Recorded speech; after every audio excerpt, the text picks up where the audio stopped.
That there is a supreme being. Can you prove that there is a supreme being? Well, of course, as everyone knows, it depends on what you mean by proof.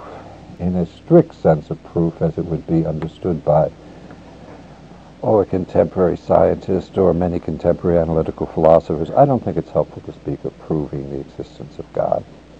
I always thought that people like Blondel, a French philosopher of this century, was far wiser to speak of a reflective inventory.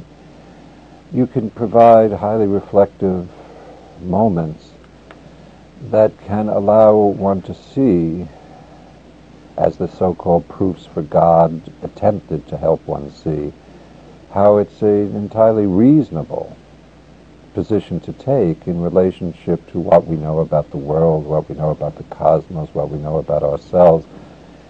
But that's what we have. We have something like a highly reasonable and plausible hypothesis in terms of proof. We don't in any way, to my belief and judgment, we don't have anything like a strict proof, nor in a way could you. Because if you're really dealing with the reality of God, it's not the kind of reality that by definition could lend itself to, certainly to anything like empirical scientific proof, in the strict sense of proof, or even in my judgment, though this latter is much more debated, to proof from the point of view of logic alone, as in some arguments, some versions of what is called the ontological argument. But I don't think the word proof is a helpful word to use here.